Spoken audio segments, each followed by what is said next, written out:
Welcome to the latest episode of Five on the Floor on the Five Reasons Sports Network. Thanks for joining us on your favorite podcast app on Apple Podcasts, on Android. We recommend Spotify or the Five Reasons YouTube channel. Also, check out Off the Floor. Get all the news before it hits Twitter or anywhere else. Also, communicate with Heat fans all day long to discuss that news. Check it out, $2.99 per month. The link is right here in the description on the podcast and on the YouTube channel. Also, check out the great sponsors of the Five Reasons Sports Network. Includes our friends Michael, Robert, his whole team based in Boca Raton. You know it. It's water cleanup of Florida.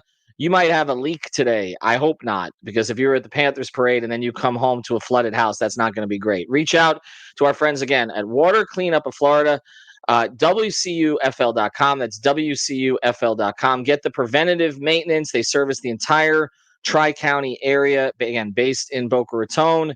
They'll do the damage assessment for you if you get to them a little bit late, and they'll work with your insurance company to get you the most possible money back. So check it out, Water Cleanup of Florida, WCUFL.com. If you've got the schmutz, they got the guts. And now, today's... Five on the floor, ride for my dogs. Where here's the thing, you can check the score. Hustle hard, couple scars, wearing bubble frogs. Just like Butler said, you in trouble, y'all. Kept the floor playing, got it all banned. Y'all seen the block, stop with one hand. And Pat we trust, it's power, have the guts. We're here to bring the heat, y'all can hang it up.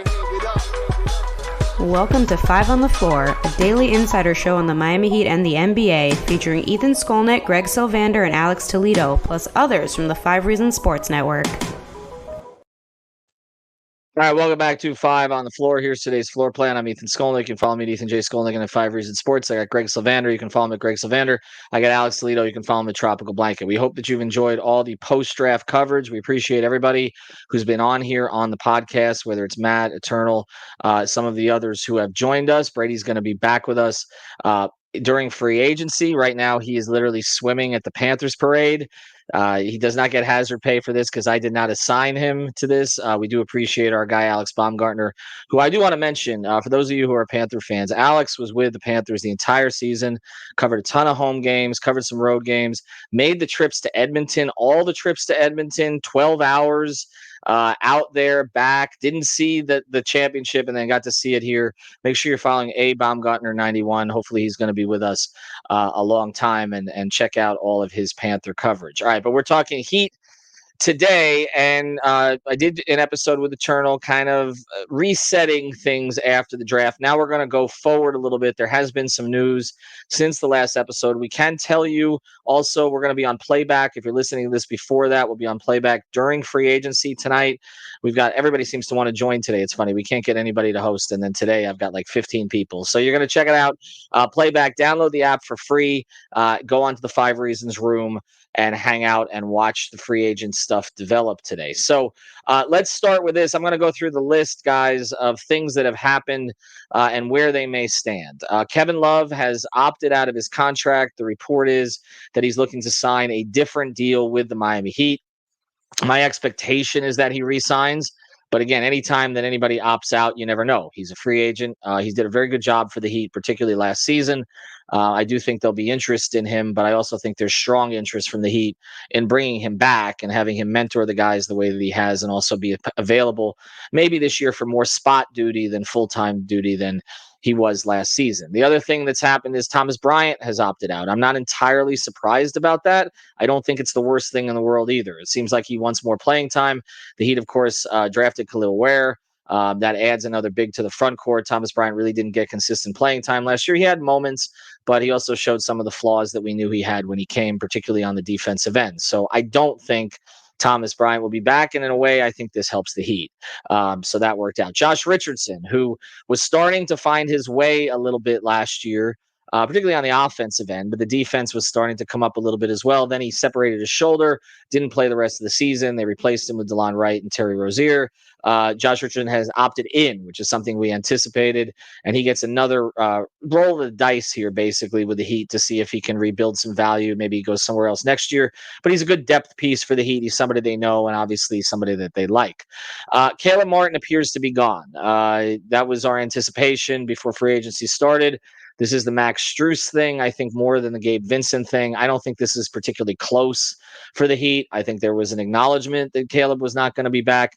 He had a choppy season, but he's certainly worth more than the 7.1 million option that he opted out of. They will miss him. I know he wanted to stay, but even when I spoke to him during the playoffs, I got the sense that, okay, he was probably going to follow the Gabe and Max route. And this is what should happen. Okay. You find a guy like that, you develop into something more than you thought he could be. He had a much bigger role. I remember Brady and I being at the first scrimmage that he was at and both saying, oh, wait a second, that looks like a rotation player. He turned out to be more than that. He was a part-time starter, could have been Eastern Conference Finals MVP. He's a great guy if you've ever dealt with Caleb, and I think that I think all of us are sort of in agreement here that we wish him the best.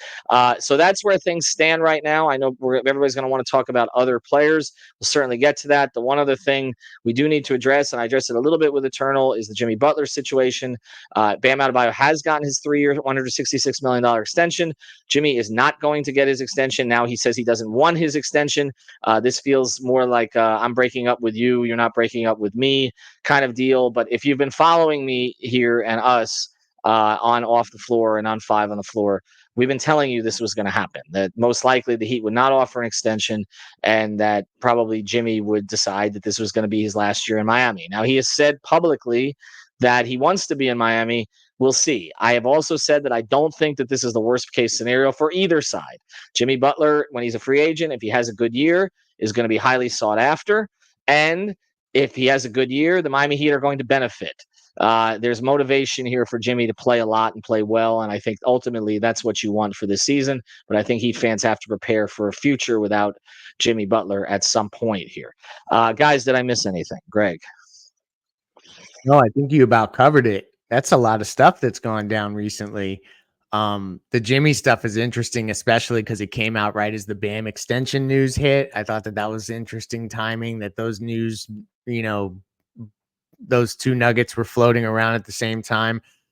I want to start off by tempering expectations on free agency start today. Miami is not in a position to be big time free agent players.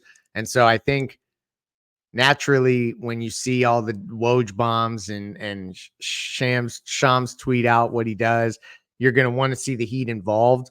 They don't have really exception money because likely anything that they would use in terms of if they use their taxpayer exception, it will probably go to Haywood Highsmith if I had to guess versus an outside guy. And then it's veteran minimums. It's Kevin Love coming back, maybe saving the Heat a little bit of money. Shout out to Brian Goins of Miami Heat Beat. He's documented all this on Twitter in a great way, easily digestible. Check him out there.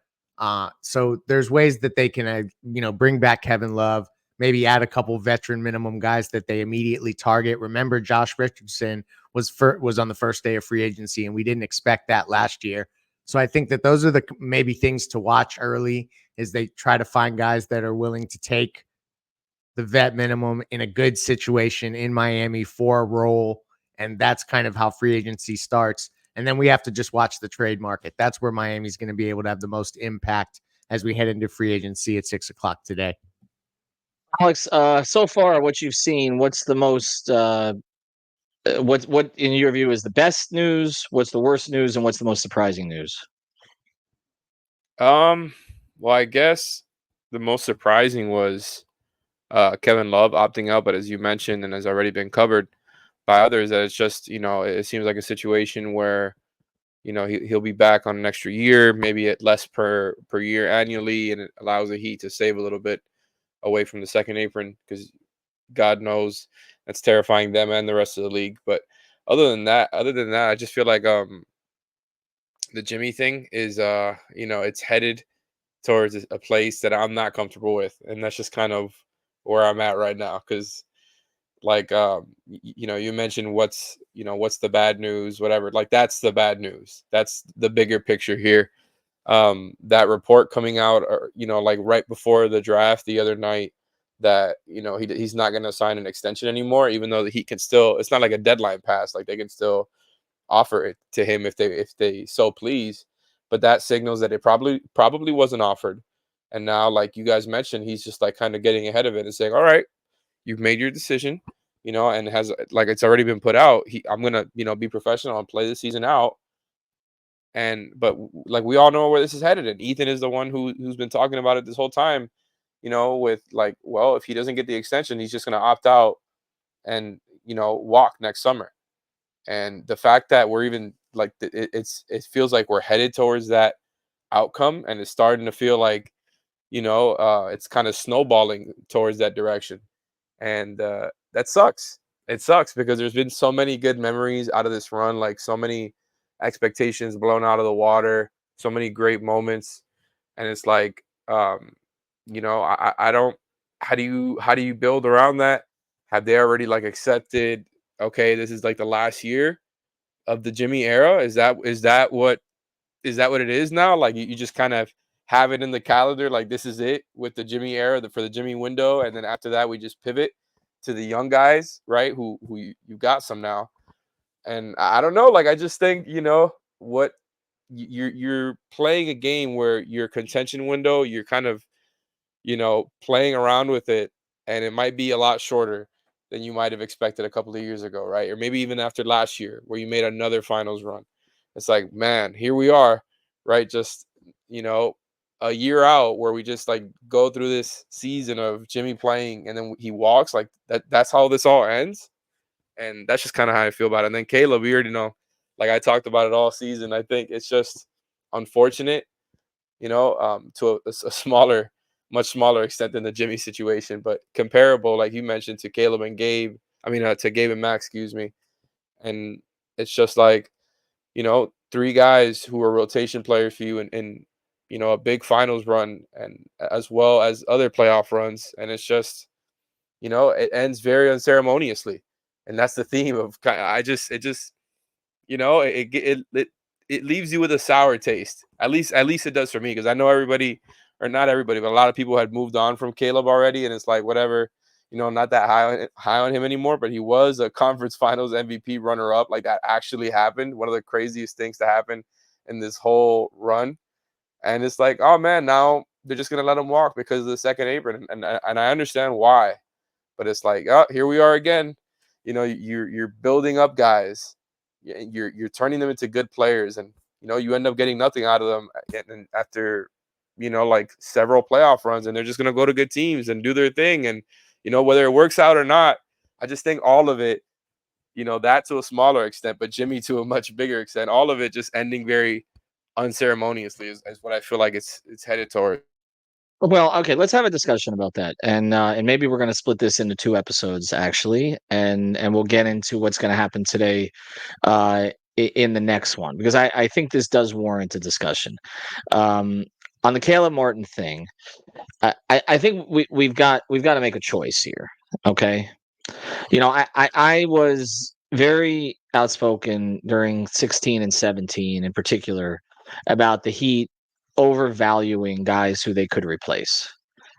And so I can't have it both ways, honestly. And trust me, people at the Heat have reminded me of that, and I'm cognizant of it.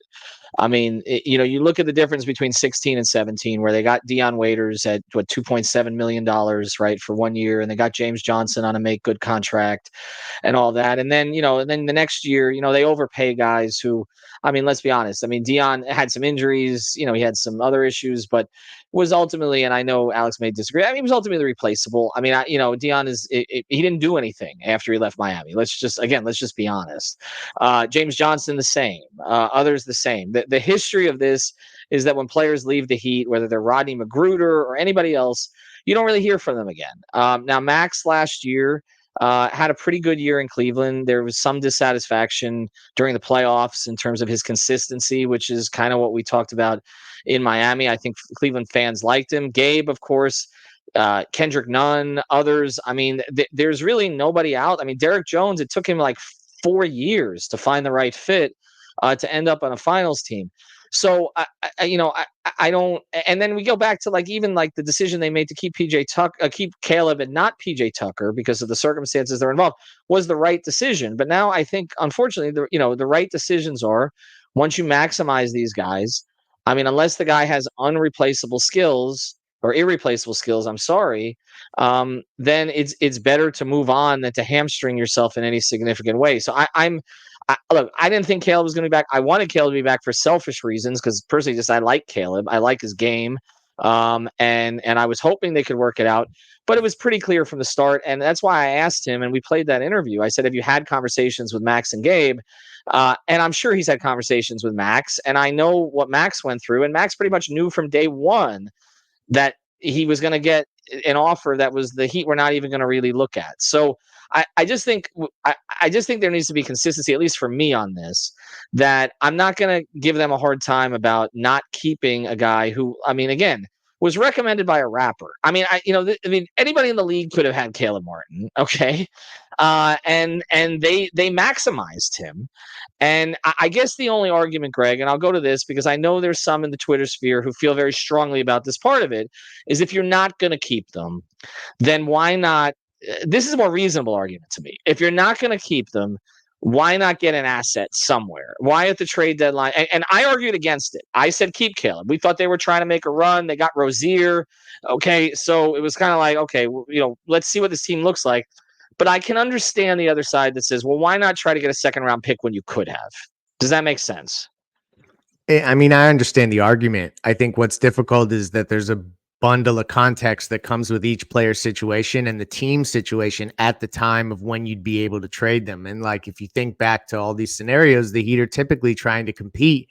And so it sends the complete counterintuitive message to send a contributor away for future assets and then tell the locker room, oh, well, we're just managing our assets. Like, players don't want to hear that kind of crap. So I think there's a balance there. Maybe they should be a little more opportunistic with finding the right guy to send away when the value is high enough to actually yield something that makes sense.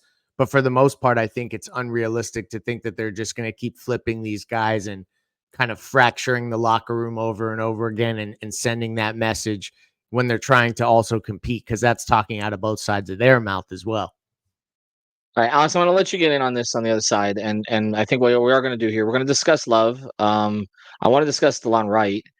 So this will be more about their own free agents, and then we're going to produce a short episode after this where we're going to get into what might happen today. So make sure if you download this one, the other one will be coming right behind it. Do you want to mention a great sponsor of the 5 Reasons Sports Network, our friends over at Autograph? You want to find all your Heat content in one place?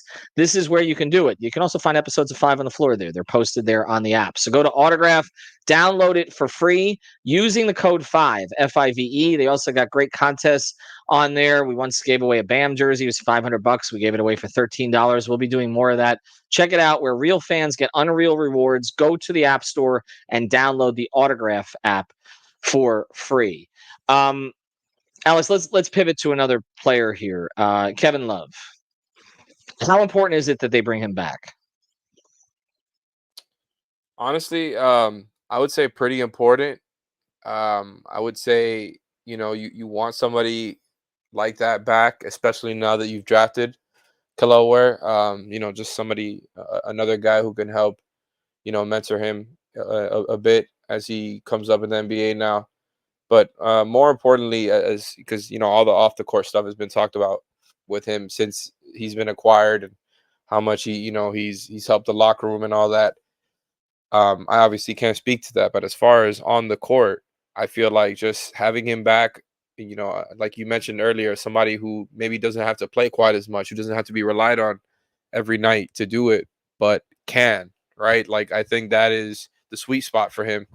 And that's why drafting a guy like Ware is, I see the vision partly because we've seen the limits with Kevin Love. It's like he's been this great piece, great, again, off the court, locker room addition, all that. On the court has really helped. Those Jimmy K Love units this year were pretty much their best lineups and have been since he's been here. Like, it's more so than like him playing next to Bam, which I think is what a lot of people were excited for when he got here, and you really saw it like only that time when he got here and not much since, because like those Jimmy and Kevin Love units have been so valuable to him, right? Like having a guy who can actually space the floor and is a threat, and teams are scared to leave him open out there as your big, right? And it gives Jimmy so much more space to work with. And so bringing him back for that alone, I would say is valuable, especially when you're talking about getting a guy around the vet minimum. Like, I think that's a pretty good value add. And as we know, with the newer CBA, like these value additions are important, right? And I think that's part of the reasoning behind their draft in a way, because I know that like they could have gone with a 23-year-old and Dalton Connect or Tristan Da Silva with that first round pick. But when you look at the totality of the players they got, they kind of addressed like different roles, different holes, you might say. And I feel like they're looking at this draft class as like, and not to mention maybe one or two of these undrafted guys as guys who could help, in the as far as being just like a value add and having them at a nice little contract. Like, I think they're that influenced their thinking with like maybe getting a guy like Kashad Johnson as a guy who could be a wing replacement. I think that influenced their decision with drafting Pele Larson. And then I also wonder if the Jimmy stuff maybe took away some importance from drafting two guys who could help you right away right now, who are both polished right away right now. Because I think Ware will, right? But they got a guy who kind of they were trying to do two things with one pick there, because like they got a productive guy who's also really athletic and still young, right? So I feel like they're trying to play both sides of the timeline there. And regardless, like, you solidified your front court. You solidified a couple more pieces there that I think they're excited to add to their program. But in the meantime, you need guys like Kevin Love. You need those Band-Aids. And I think he's still got a little bit more to give. So even though you don't want to play him too late in against some of the best teams in a playoff series, you need what he gives you from now till then. Greg, one guy we haven't talked about is Haywood Highsmith. Another is DeLon Wright. There hasn't been a lot of news on Wright so far. I would anticipate the Heat would have interest in retaining him, particularly the way he came on at the vet towards the minimum. end, at the vet minimum, right? So maybe let him explore his market, but I kind of feel like that's somebody that they circle back to. Let's discuss Haywood here. What is reasonable for him?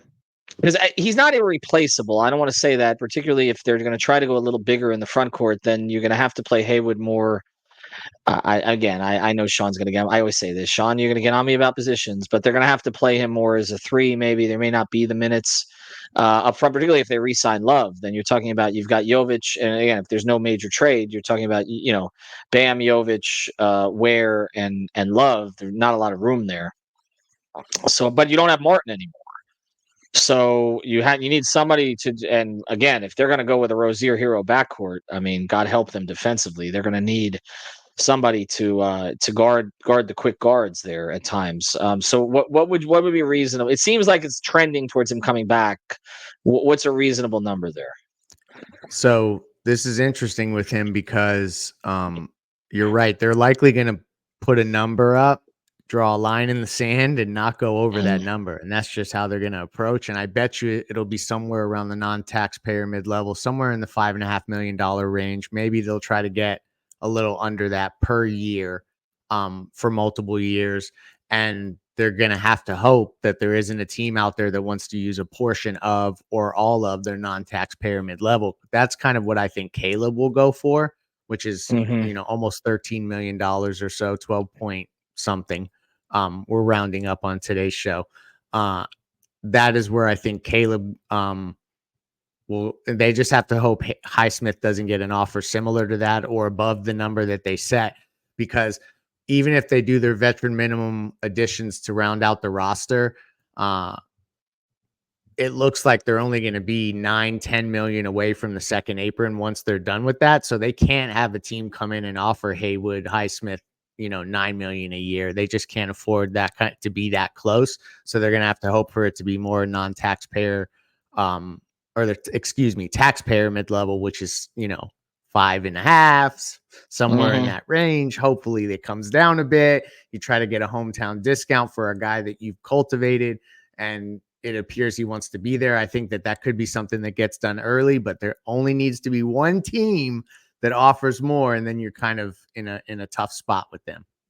All right, we're going to close this one here. I do want to mention a couple things on Highsmith. First thing, uh, he has very specific skill sets. With Caleb, like, you can see what the market would be. Like, I think a lot of teams could project Caleb as potentially a starting wing or maybe a sixth or seventh man, Swiss Army type. Like, there's a lot of teams I think Caleb would fit on, like different style type teams. I kind of feel like there's a very limited number of teams that Haywood would really continue. I mean, I'm afraid that if he goes somewhere else, he becomes a Rodney Magruder that we never really hear from again. Like, if he goes to a bad team, there's no fit there. It's like the conversation I talked to when I talked to Shane Battier. He's like, listen, I needed to be on the right team. He's like, you put me on a bad team, I'm useless. There's no point to me. I'm a plug the holes on a good team player. And that's what Haywood is. And I think he understands that.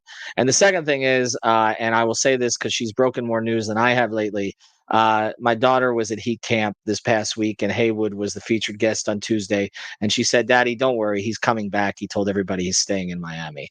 All right. So so blame her, but don't blame her. Anyway, we're going to do another episode here in a second. After you consume this one, make sure you check out the next one. Thanks to our sponsors of this one. Autograph, use the code 5, FIVE, and also Water Cleanup of Florida. We'll be right back with you. Thank you for listening to the 5 on the Floor on the 5 Reasons Sports Network. After all, someone needs to listen to my dad.